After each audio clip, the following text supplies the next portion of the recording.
La pose d'une première pierre est toujours un moment particulier. C'était encore le cas ce matin à Gentil, chemin Antonin. Dans 16 mois, devraient sortir de terre 30 LLTS, des opérations qui, si elles sont nécessaires, sont de plus en plus difficiles à monter, comme nous le confirme le député maire de Saint-Joseph, Patrick Le Breton. Quand on est en cœur de ville, en centre-ville, on peut comprendre qu'on soit du R+2 ou du R+3, c'est-à-dire des immeubles, la densification verticale comme on appelle.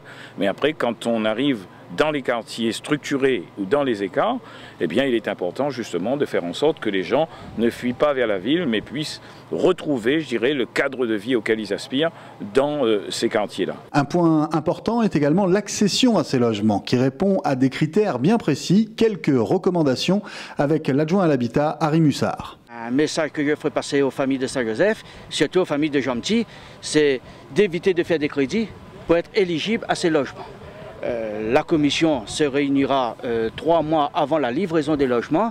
Les demandes se feront au niveau de la SHLMR d'une part et de l'autre part au niveau du service habitat. Et moi-même, je serai là pour recevoir les familles au moment voulu. C'est la SHLMR qui, avec la mairie de Saint-Joseph, a mené à bien ce projet. 2 ans de travail en amont pour mettre au point une opération de cette envergure. Monsieur Moser, directeur de la SHLMR, nous explique la démarche. Quand on est dans les hauts de Gentil comme aujourd'hui, ou de Carrosse lorsque nous avons livré en fin d'année dernière l'opération Joseph-Jeannette, alors on s'adapte à des tailles différentes, plus modestes, une inscription dans le quartier plus fine.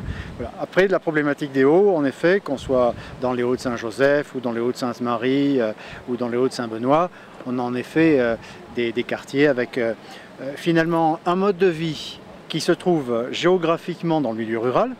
On est dans les Hauts de la Réunion, donc le milieu rural, mais avec des familles, des jeunes ménages et même les anciens qui aspirent à avoir un mode de vie et un accès à des services modernes.